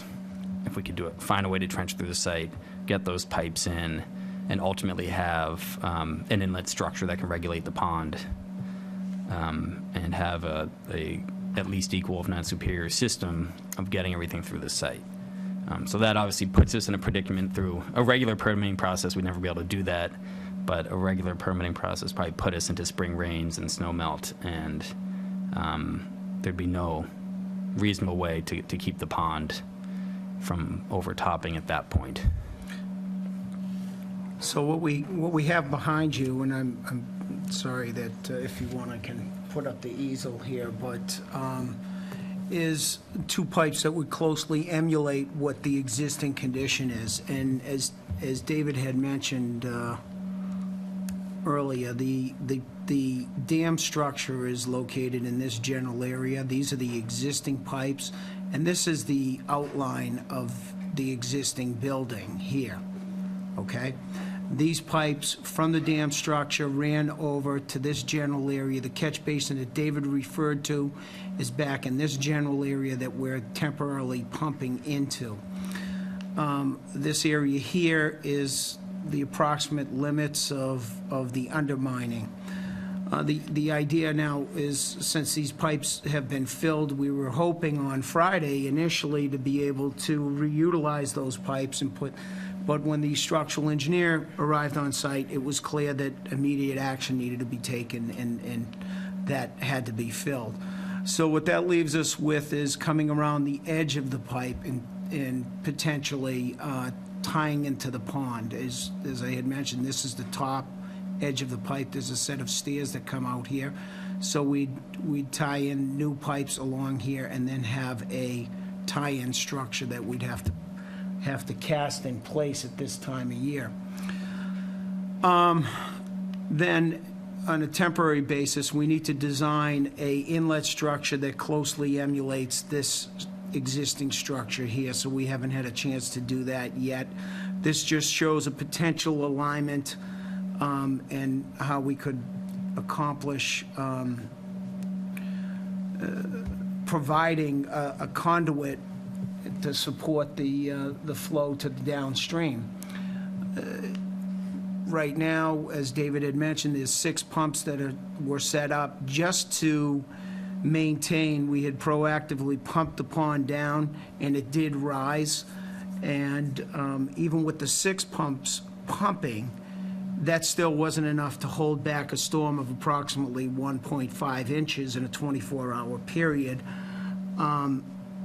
And for frame of reference, a 1-year storm is 2.5 inches.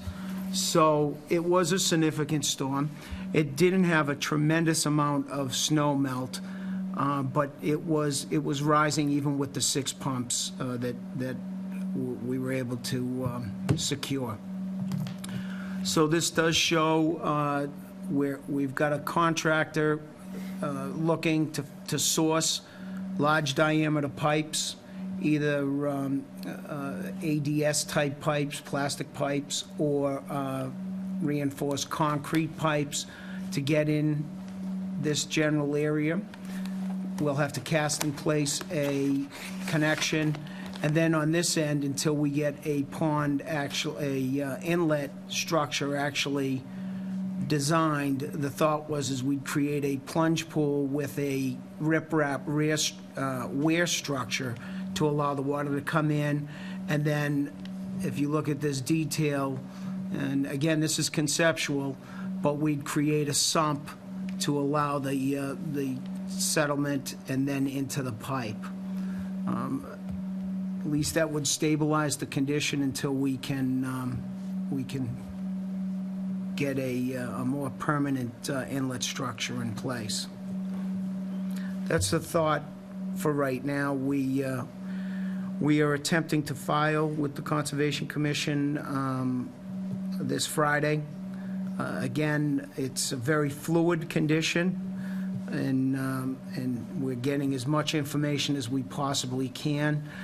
Getting into this area has been very difficult, so that to measure the size of the receiving pipes and the inverts and the information that we need to get this detailed. So it is, as I had mentioned, it's a fluid condition, and we're trying to pull together the information as soon as possible.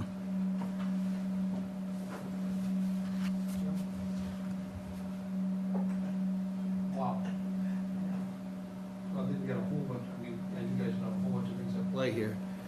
First and foremost is a real emergency, if not a downright catastrophe, in the making. So, at some point, the urgency of dealing with the safety of the structure and the people out trumps the wetlands protection. Whatever gets damaged, you clean it up in the end, in the process of dealing with this. Someone said earlier on that there was a communication issue on Friday morning. In any emergency operation, whether it's military or otherwise, it's always going to fail on communication. And it did.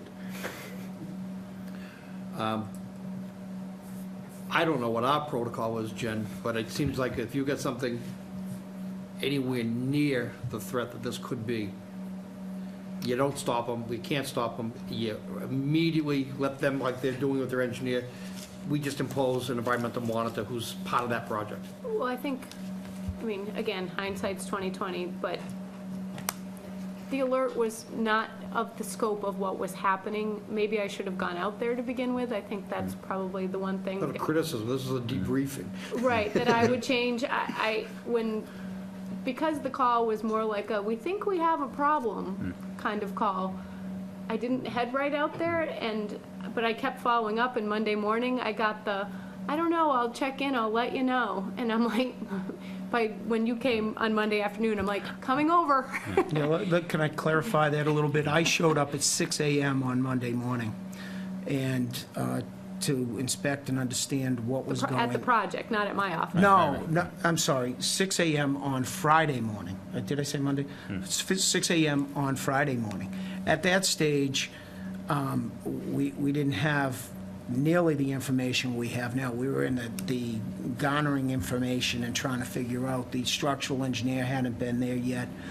And then in the afternoon, I was not available. So by the time it sort of came full circle, as soon as I arrived Monday morning, I immediately went to Public Works, then to Conservation and the building department. And so some of that fault in communication certainly lies on these shoulders here.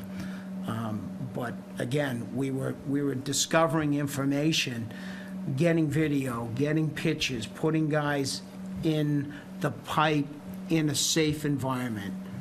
We couldn't come in from one angle, we had to come in from another end. So we were garnering information, and we weren't sure, we had no clue the extent of the damage and undermining initially, so. Yeah, and I think what Jennifer's referring to the first call, that was the call Thursday, that was before. She didn't get a call when things really hit the fan on Friday. Yeah, I which was got a the big call one. Monday morning from DPW Right. that said, have you been out to Oh, right, and that the call Monday mills morning, right. recently? Right. It must have been 5 minutes Tim, before I arrived, No, because you didn't- they the were funny thing laughing is when I walked in. No, that call came at 9 o'clock in the morning. At 10 o'clock in the morning, I called Tanya, Yeah. who said, let me get more information, and you didn't arrive until 3 p.m. Again, that's probably in the window that I should have gone out there. No, Monday you didn't get I out. don't want to till downplay what- the- I Yeah, mean, I don't Monday think- wasn't until I don't want to 11. downplay the Yeah, anyway. significance of the communication error. I think, Yeah. live and learn. I think moving forward, what we got to understand is that, they've got a catastrophe far greater than whatever could happen environmentally. And whatever happens environmentally in the end, they just simply have to clean up, and we have to understand that, and we're going to impose some sort So- of requirement for them to clean it up in the end. What I want to spend more time talking about is I asked them to get the filing in process, because I think if they have the active filing, even if they've only submitted preliminary plans to us and DEP and they get their abutters notification out, at least they're in process, because I think some of the problem with this is, you could go in, the commission you could allow them to do this work as proposed with some fluidity, but if somewhere in the process of review, you determine that the pipes aren't the right size, the inverts aren't the right, then we have to go back, and there needs to be a permitting process in place where the review happens. Maybe it's confirming. That's exactly where I was gonna go. Yeah. When I said there's multiple levels, is the emergency response is the stabilization. I'm looking at, call them culverts, I'm gonna say the penstocks. It's behind a dam, it's behind a mill pond, it's collecting water, whether it was processed water or hydro water to run, wheels or whatnot. I mean, it's part of the mechanical system of the original mill. Nobody's saying it is willy-nilly, but you can't seat of your pants emergency engineer this thing once the stabilization is done. I mean, there's some real analysis that needs to be done here. Are they adequately sized? Are they adequately sized for this particular day and age of the runoff that's now getting there as compared to what used to be there in the old mill? You're laying pipe up into the corner of what's an existing dam, right?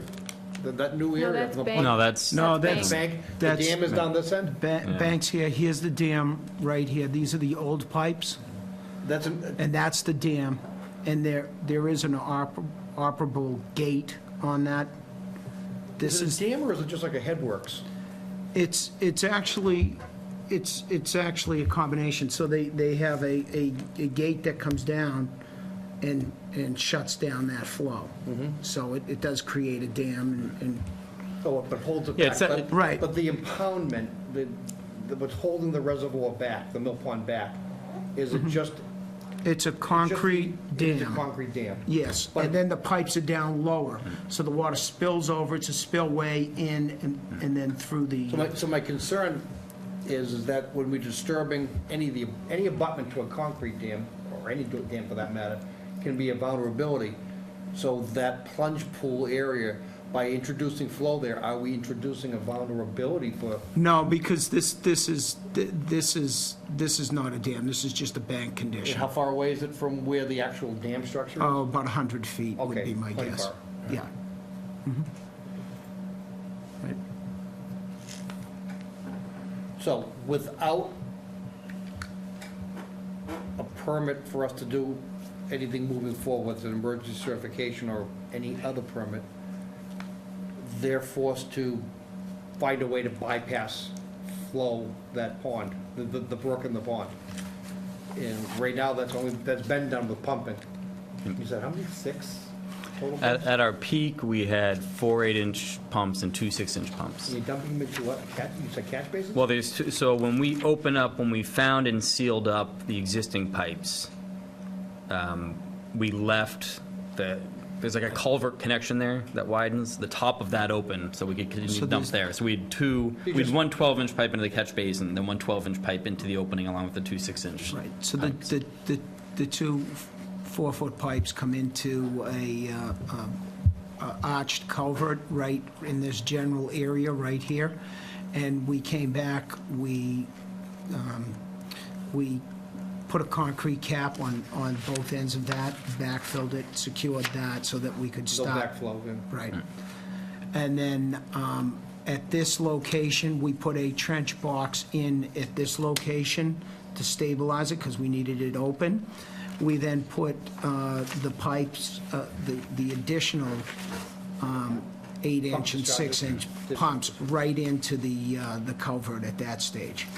The original 2 8-inches went to a combined 12, which dumped directly into a catch basin right at this location. So that's still there. And that's still That's in still place.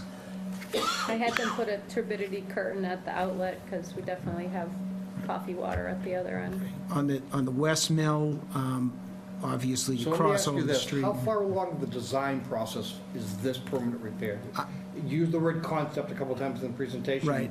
And This it is- seat of the pants right now. Right, this is, we worked on this for maybe 6 hours today, just pulling something together so I could come here tonight and have something graphical to show you, because for me, I'm more of a graphical person. If I'm sitting on a board, I can understand what people are saying about all of these pumps and everything else, but it gives me some context, especially if I need to go out there. So we put this together.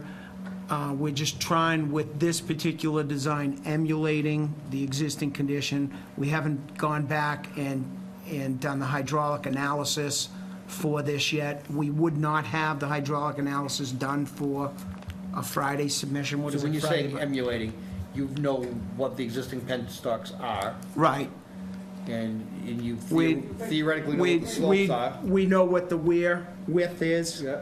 We know the elevation of that, the simple elements that we You have all the in kind. hydrologic control Right, points. right, exactly. Basically duplicating what was there. Right, right, So you're without, saying hydraulic capacity. right, right. But I think we, especially with the inlet structure, I think that needs a deeper dive. We want to make sure that we're understanding, as you had mentioned, what are the flows today? What may have been acceptable 50 years ago or 100 years ago, we need to evaluate what we're putting in the future. But you've got a measure of that, and you've got to measure that in the existing penstocks. So Right. with that, with those gates fully open, because you don't manipulate those gates at all, right? No, we Until do. this thing, you do? Yeah, the gates at the pond, if we don't have them up, the pond gets very bottomed out. Okay. You can see the bottom in the summer, for instance. So at times of year, usually once we're through the spring, you can actually put boards that come on top of the dam. And so we'll generally keep those up unless there's storms coming and we need to get extra flow through. So in that sense, when we first brought the property in around this time, 10 years ago, so 3 months after we brought it, there was flooding. The pond did overtop. What I was And we commenting started on regulating it. was, Doug, what I was commenting on was, really, we know what the existing condition is. It's what the pond handles, the management is. So if you're mimicking that weir in flat-foot elevations in an exact way, and you're mimicking slopes and pipe diameters, you've got the same flow. That's correct. You should be able to mimic what was there, what was there. That's what this design, right. So what I'm hearing, so that's the concept, and what needs a little more engineering is the actual headworks. How do you get the water from the pond into these Right. pipes in a controlled way? Right, exactly, yes.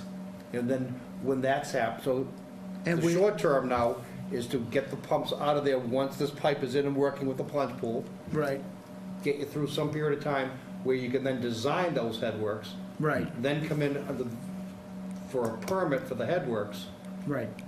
and then build that thing, maybe even still under an extended emergency certification, to get it done quickly. I think you have to have after-the-fact filing on this, because you need, all of that information needs to be in a file somewhere going forward.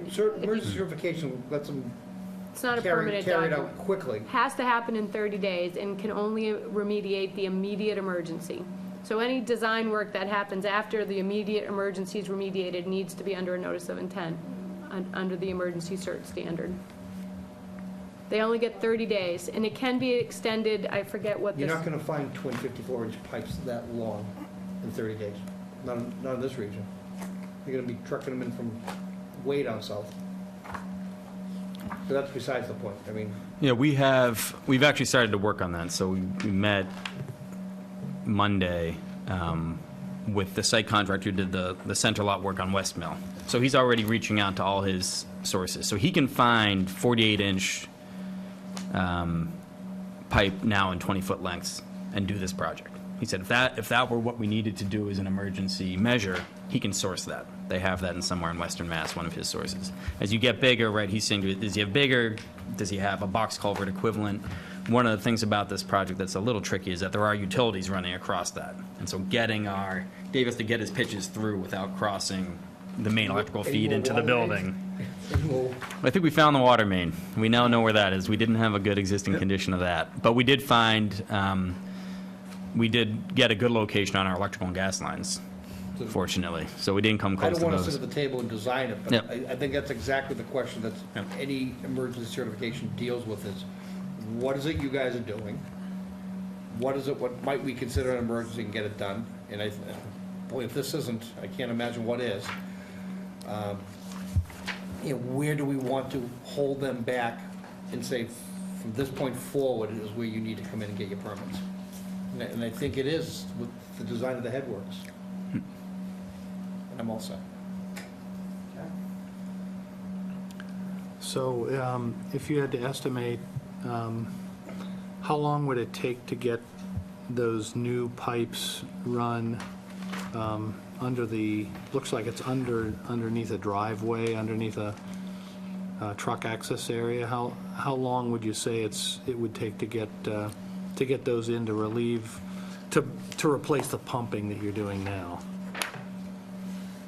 I think it's a good couple of weeks, and we've already started trying to source materials and figure out what's available. So we're waiting for the contractor to call us back and say, this is what's available, and this is when I can get in there. So I think once he starts excavating with large excavators,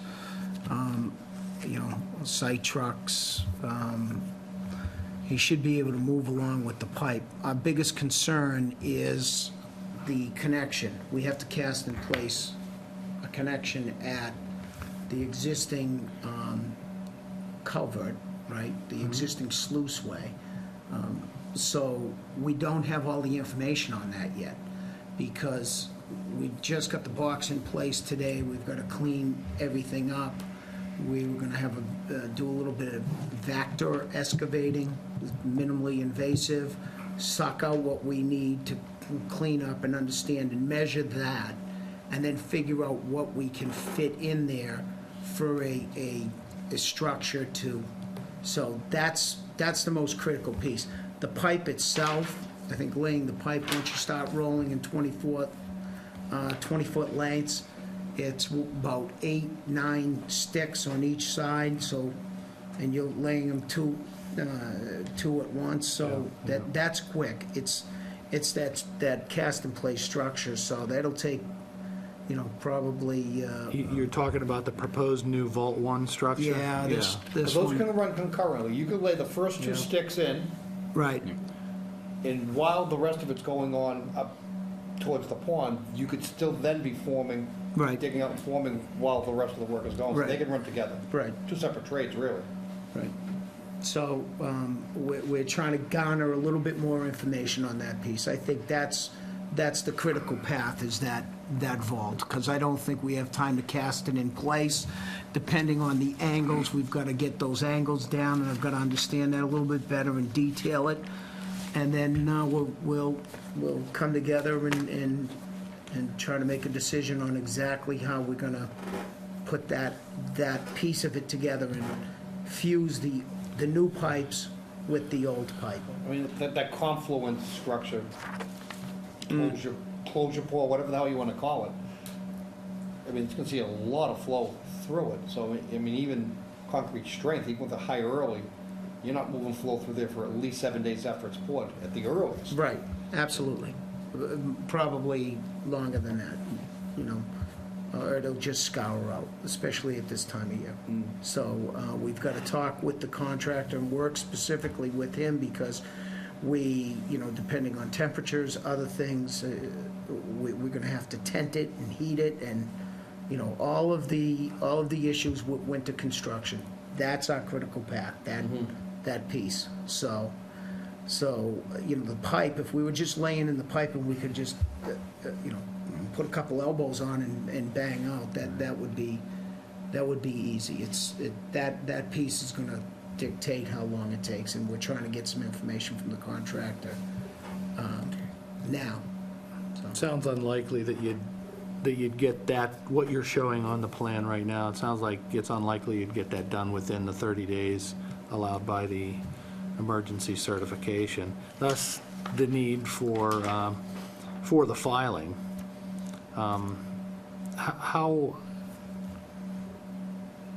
How's that going to work? I mean, we've got. That's why I was saying file the notice of intent now, so you're at least in process. You have your emergency cert, which covers you for 30 days, and then you have to be in process, and you can refine those plans both with us and with DEP. I think you just have to start off. So at that We don't He's object gotta- to filing, we're fine with that. It's just that if we're going to file by Friday, then we're going to have sort of preliminary plans. You're going to file what you have. and Right. We're going to recognize this is a moving target. Okay. I mean, I'm going to recognize that. it's gonna be revised, we typically want things complete before the hearing, but Right. in the spirit of getting this damn thing done. In the end, it's gonna be right, it's gonna be permitted right. But in my good conscience, I'm not gonna slow this thing down. For bureaucracy. And really, the two design features that are TBD at this point, major design features, are the both ends of those straight 48-inch Right. RCP pipes. We don't know if it's going to be 48 yet, right? Could be- Right, we don't know the exact diameter or the material. Yeah, The plastic's easier to source now than What's on the concrete. What were the old pipes diameter? Do we know? They were steel. They were 48-inch steel pipes. 48. Yep. And the thought was, is even if we emulate the inlet conditions, and the pipes are a little bit bigger, then that would be fine, because we're controlling it at the point. Right. Right, so, having slightly larger pipes, I didn't think was a problem if that's what's available, I'm Yep. always a believer bigger is better.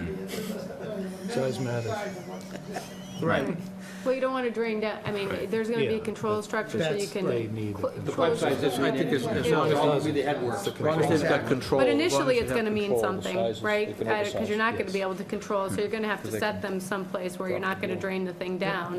Right, right, He's but already doing it. that's why we went to the plunge, that's why we didn't leave the pipes open. We wanted to have some sort of, at least temporary structure with riprap and a sump, so that way it has to spill over that elevation, so we can maintain that, but then we can get tremendous capacity in before it overtops, so we Right, know. so- We can balance those numbers easy, In the, what I've recommended to them for the emergency cert too, you need to have an environmental monitor on board, you need to have somebody, who's going to be watching this. I mean, it doesn't necessarily need to be an environmental person, I think it could also be I do think you need to have an environmental person to assess issues, like whether the pond's too low, whether the water at the outlet's too cloudy, whether erosion control, for those sorts of matters. I mean, if the ongoing monitoring is going to be somebody else, I think that's fine. What I don't know, this is not a criticism of your firm's capability.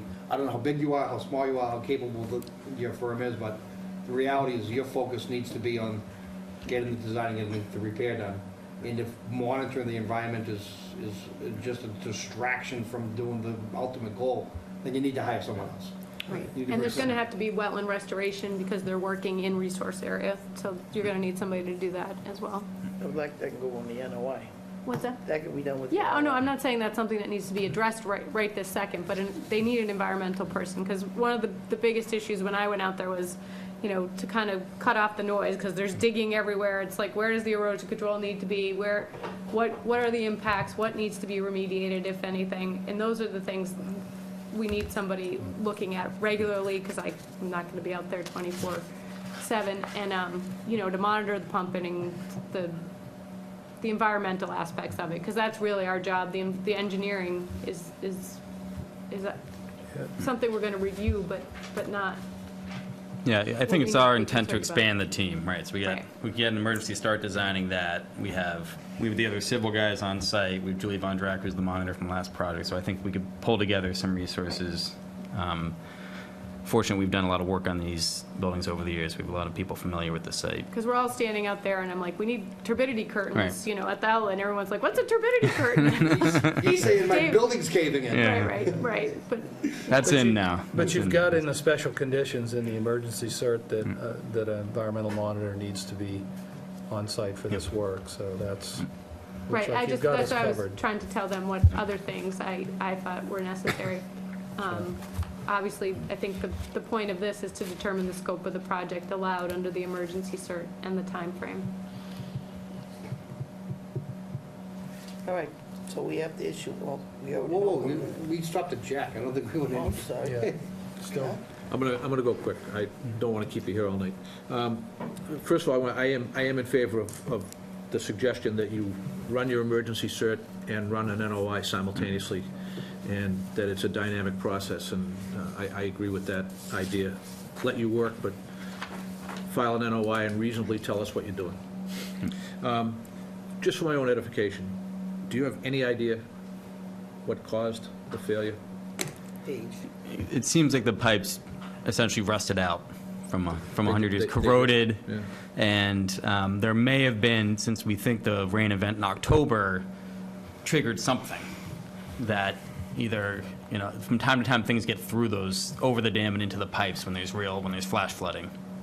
And we definitely found, large, like a limb in there that had broken through the pipe at one point, but that would have to already have been, there probably was a little bit, there were probably holes in that pipe leaking some soil until something happened and busted it open, and then carried the soil out over some period of time. So, that's what I'm thinking. Even if the pipes are 100 years old, unless there's some type of an event, Yep. a cause and effect, I'm just for my own edification, I'm just curious Yeah. what would cause something like that. And you think you had a limb in there that caused a puncture that, It sounds like the pipe eroded, just, and what you had is the soil above it just got washed, fell in. Right, probably one little crack, and then soil started to come in, and that bent it, and then other things got in, and We see this more often with, Corrugated metal. well, Spring- that. the spring line. Right. But we Rust also out. see it in combined sewers where we have brick. And the brick loses its continuity, and then once you start creating void space, then it's, it just starts caving in, and it's rapid. And then with that event, the water will start sucking the soil scours right out. in, and it just creates a big sinkhole. So my guess is it started as a relatively small thing, and then with this event, just started washing stuff out, and maybe it was surcharging, and then it just started taking soil with it, and then it loses all of its, the bricks can actually stay, if they're loaded, they're fine. When you start losing the continuity of soil above, you lose the structural capabilities of the pipe itself. And I'm sure that with a rotted pipe like that, it's very similar, that the soil is helping support the structure. And once it started, it just let loose. you can tell one of them completely went, and the other one was only starting to go. It had started to buckle and come in, probably went in lots of structural integrity from the soil coming in on the other one, and losing the soil over the top. So that's why we're still getting flow through. Amazingly, there wasn't a huge flood event that, if we hadn't discovered this a week ago, that would have happened in the past couple days. We just had water everywhere. gotcha. Good thing also. Okay, Deb? I was wondering, does your company have any type of an emergency protocol communication? And, because you had said that the communication was kind of like askew, Yeah. but is there some kind of a cascading process Yep. that someone would notify another and that would happen? Yeah, so we're working with, ironically, we'd gone through this when during the Central Lot project, we hit a gas line. At that point, the communications went out, but it was still, even though actually everybody notified the right people at that time, we said, we're going to get together and work on this process, because you could see where trouble would be if two people think they're doing the same thing or think somebody else is doing the other thing, which especially happens there because of the two separate properties with different owners and a structure of trying to coordinate a team with people sort of watching different buildings. So we're working on that process. And in this case, we had the same issue with building and fire, which is that the structural engineer deemed it unsafe. We told everybody to get out, but we didn't call the fire department and tell them we told everybody to get out. And our team thought that the structural engineer was doing that.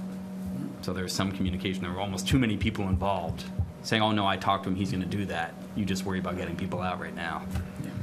So we're working on that process internally as a team already. And we'll have follow-up meetings with fire and police and the building department to And make then all sure the this process contact works. numbers and everything? Yeah. Well, So we have everyone that. has So we it. have internal procedures. If something happens, eventually that call gets to me, but it gets to a series of people on an emergency call. Comment you make's a good one.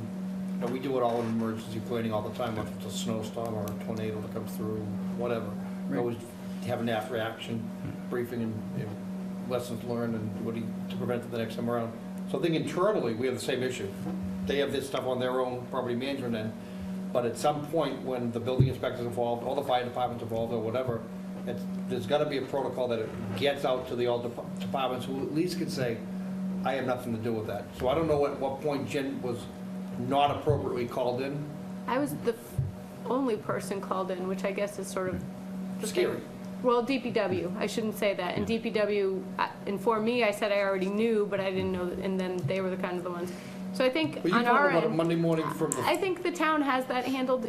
If there's a spill, let's say, on the roadways, the fire department or the police department or DPW, depending on where the spill happens and what's affected, I get called. I've been called on the weekends, at night, whenever. So there is a process within the town to do that. I guess this You knew was. about it Monday morning, right?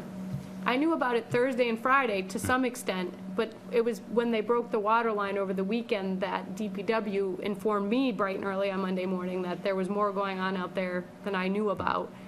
And that's when I started making more calls, and that's when the engineer came down, and that's when we found out building didn't know and fire didn't know, and, So this is something clearly broken in time. no, it, If that happened on Saturday or over the weekend. but no one at the town was notified, that's what I'm saying. There was a water line break, and DPW came to the water line break, but they didn't know the building had been evacuated, they didn't know any of that. I was, Okay, not a conservation issue. I mean, the reality, there was enough people who knew that the situation had continued to deteriorate over the weekend, and yet we didn't know about it till Monday morning. no one in town knew, except for the DPW line water break, no one else knew. No, but that's, I heard Jennifer say earlier, she got told something on Friday, but she wasn't told the scope of the problem. They just said, on Friday, she was told, we have a situation. Well, what is a situation? We didn't know fully. But you understand that, I get it, I get all that, but I'm just saying, the notice was timely, it was just, for nobody's fault, it was insufficient. They couldn't even tell me which pipe when I talked. So they made timely notice, but, nobody knew what was going on, they were still doing their assessment, and so, as a result, that's part of what we could call it. I don't think it's so much a communication error as it was unforeseeable. Nobody could get down into the pipe to see what it was, and, they just couldn't. The extent of the situation was unknown. Still not Unknown, fully- yeah, still not unknown, fully exactly. known. So they're assessing it. They want to probably, I'm assuming you think- wanted to tell her what was going on, but you don't know yourself, and then Jen finds out on Monday. Well, I think that I think that the biggest issue was the structural problem, and the building inspector and the fire department didn't know. Neither were alerted, and that was known over the weekend, and those people are 24/7. So they learned, I think if the town had been informed, they would have taken action. I'm not saying that I would have been notified, who knows, but DPW was there on the weekend, and I was their first call on Monday morning. I think this is a project that we need to give the emergency certificate to, and it should be go and replace the pipes as you've indicated to date, and file a notice of intent to cover that work, plus the inlet design and any further on the outlet design that above what we know now, but we should move forward and be given a green light to move forward to rectify this situation. To keep your pumps available and functioning in case we have a major storm event. And this will play out the way it plays out. Sean, what's the distance of the proposed parallel pipes? About 170, 175 feet.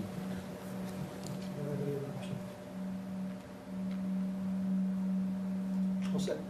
So if you do, I guess, maybe to clarify the emergency cert a little further outside of the conditions, we want to know when the work's going to get started, when the erosion controls will be in, who your monitor is, anything else?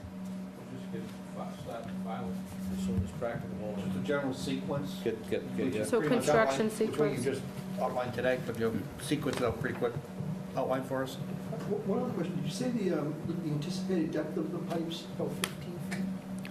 Well, they have to, by the time you get to the proposed new vault structure, you're about 15 feet down. So the previous pipes started about 10 feet down and pitched back to tie into that. We might have to start higher now and drop somewhere else in the line. Dave's got to figure out how we do that, because So this- we don't want to dig 15 feet down right You on the gotta pond snake- like they did at the dam And the you got a last time. thread between utilities. Right. Or We're relocate. probably going to go under the We utilities to think we'll support be them. under, we have to, we think that the invert here is around 74, elevation 74. And we know the ground elevation is, I think, 92 right here. I can't really read that plan, but, so, right. And we do have a mean low water, I think, at 88. So that's around, those are the numbers we're working with right now. Thanks, Gail. Just a couple more questions. Stockpile area, I don't think you should leave all that material on the roadway. They were kind of worried about flooding initially and created that berm of dirt all the way along. I think that should go. Yeah, we have, so right now the condition is, we backfilled the hole to stabilize around the trench box, and we're setting up some protection around that, just to keep people out of that area until we fill that hole in permanently. So that berm has now been pushed back into the hole for now. That But you're was, gonna need that to was stop- in this other- general area here. Yep. There was a berm. I Yep. went by there this evening, and That's already been pushed back. all of that's been removed. Getting access to the loading, Oops, sorry. getting access to the loading docks in the back was very important, and that's one of the reasons why they actually cut the pipe in like we would if we were taking a bypass water main. You'll see every once in a while we'll cut those down so vehicles can drive over them. So in this general area right here, that the temporary pump pipes are actually buried and they're plated over. Outside of that, they've cleaned up the site. I went by there tonight pretty well, and they still need to do some additional sweeping and stuff like that, but it's much, much better than it was yesterday. So do you have catch basin Well- protection out there too? No, I think the Do only, we have silt sacks yet? not in the catch basin. Okay. But the catch basin's open with a pipe in it.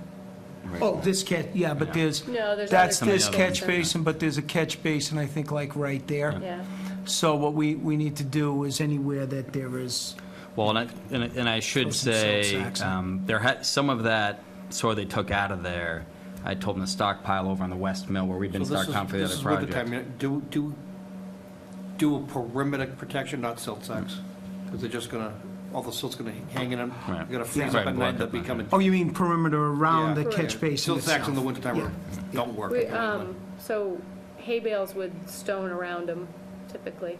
Because you can maintain them, and if you need to open the flow up, you can. Worst comes to worst, if it does dam up, it overtops and goes right in unimpeded. But the silt sacks, you may as well just seal them up solid. So they're gonna, so you can stockpile it So they're in the other stockpiling over location? on the West Mill parking lots. I've asked them to cover that up and protect around that, because we haven't characterized that soil. So I've talked to my LSP to say, come out, take a look at that.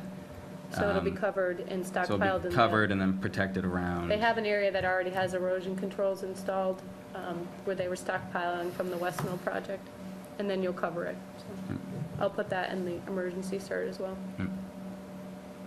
The idea is we'd reuse the soil on site. If you can, right. If we can, and we want to try to keep it as dry as possible. We need a motion for the emergency, sir. I think you can just say, as discussed tonight, and then I will, So moved. Second. All those in favor say aye. Aye. Opposed, and that's unanimous. I will get that out tomorrow. All right. Thank you. We'll be back soon. Good luck. Are you gonna be able to Hope it make the stays next- dry out. Are you gonna be able to make the next meeting? Sure. We're gonna, If they have something more to tell us, I mean, technically, they'll have 30 days to get the filing in, so, I mean, if you can get it started, great. If it's the next filing deadline, I think that's fine, too. Yeah, I mean, I'm hoping we'll have an update by then, because we are hoping that within that 30-day period, just because. We should get a regular update on what's going on. Well, that's... Oh, she'll get a regular update, and we'll get an environmental monitor on right away. We're gonna get a weekly monitoring report. Or any- It's a good start. Well, I'll check if she's available. And, well, and the And civil anytime engineer. something changes in the site, to notify the environmental monitor, from, from them to notify the monitor.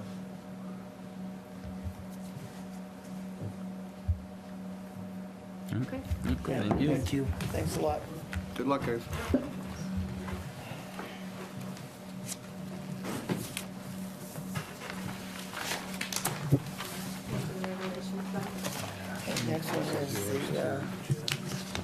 Next one is the MACC conference. Who's going, who's not? I think just, if you're going, fill out your forms, or just tell me to fill it out for you if you don't know what you want. Because that's what Al's gonna do. Well, no, in fact, Oh, you have preferences? I'm going to be out of town. I just noticed the date. I'm not even going to be around. Uh-oh. I'm going to miss the best conference of all time. Right? Oh, that's right, that's your award night. Award I'm night. gonna, I don't come back into town until Sunday, March 5th. Nice, we're gonna miss you too. We'll have to have our producer film it for you. I would say that we're going to have to commission a filming, no question. Well, I'd like to get them in as soon as possible, so if you can fill them out tonight, or if you want to fill them out another time, I'll sign whoever can make it up. And And, you know the routine, whatever Joe takes, I take, so. okay, Joe and Lou together. I've been doing this for years. Right. Don't change a good thing. No. They broke, Yep. fix it. Don't, that's right. Take it all the postal. Here's some applications Good. if you want to keep them I on. don't need them, I got one. If they got plenty. Do you want the blank applications back, or? No, we've got them all. All right. Thank See you you. guys. Okay, so who's going? Everybody? Except Al. I'm not going. Everybody You guys except going? Al. Sorry, No, guys. Doug going? You going? Nope, Sean's not. I will be out of state as well. I'll be- Back on that Sunday. I'll be gone from the last Sunday in You're gonna- February you're to the gonna first miss- Sunday in You're gonna March. miss Jen getting a Super Bowl trophy. I know. You could take a cell phone video. Okay, so we get that out of the way. So the pipeline letter, I was at a meeting with Gene Benson today. He encouraged us, if you want me to, I could draft a separate letter that voices our concerns without saying that we're opposed to all pipelines, if you'd like me to do that, and he'll submit it with their letter. Or if you decided you want to unanimously support the letter, either way. The last time we talked about it, there was Didn't go over well. We There were was not- no unanimous support either way. I doubt that anybody's opinions have changed. So, Okay, I mean, that's fine too. I personally will probably send my own letter, because, like I said, if the commission isn't unanimous, it doesn't make any sense for the commission to send. Well, they're anything. going out another 2 weeks before they send anything, so if you have something you'd like to submit, you can get that all out together. I'll submit something to you on my own, because I don't think anybody's position has changed, so. I don't think so. And to have another discussion until 10 o'clock and nothing gets resolved. I have no intention of discussing it. I'll cut right to the chase. I'll just write my own letter, that's all. There you go. All right, so we need a decision. Decisions. What kind of decision do you want? What kind of NACC. decision do you want? It's the one that's right here. So we have, what's she doing first, Ironwood or, Well, I only had one. Just have one. Yeah, we only have We one. just have, You have the other one, you're right here too. oh, I wrote, We only have 181. sorry, I wrote, you don't have 30 Ironwood? No, we just got Royal Crest. We have 181, that's all we have. NACC 181. Okay, I well, I wouldn't will, lie to you. 30 Ironwood is repaving the driveway and the patio reconstruction. You said with the scale back, it could have easily been an RDA, so. it's gotta be- Right, so it's standard conditions. I need to make a note that they, hay bales out of the 25. $1,000 bond. A monitor while there's ongoing construction, and the wetland markers. Otherwise, it's a standard order. Is a bond adding insult to injury? If it could have been an RDA? We've bonded other, I took this from another paving project. They are gonna grind and redo the driveway How and much? excavate and redo. $1,000 you said. How much? $1,000. Okay. That's nothing. that's fine. And even that cover part of the driveway, They get it back. if they do it right. Do the job right, you get your money back. That's right. I mean, it is Right. right at the 50-foot, we don't want to have any Right. issues There's where no we're more- asking people to remove patio. There's no more discussion of a motion? What, I don't know the numbers. Move that we accept as stated out loud. I second that we accept as stated. It's a wing it one. All those in As favor stated. say aye. Aye. Review. Opposed, and that's unanimous. Way to work, We have Sean. one written copy, which was read from. Yeah, Everybody initially.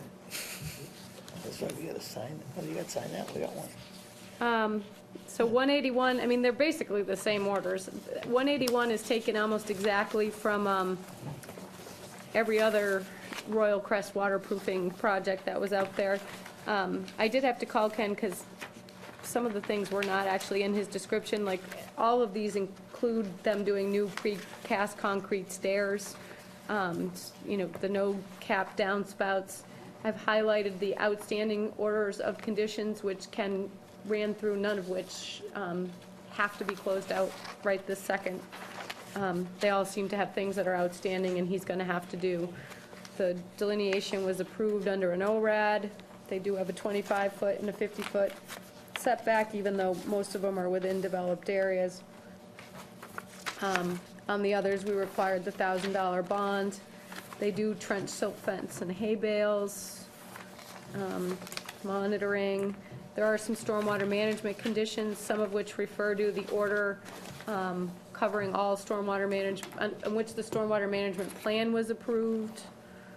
And then just our standard after-the-fact conditions, perpetual conditions. Any questions?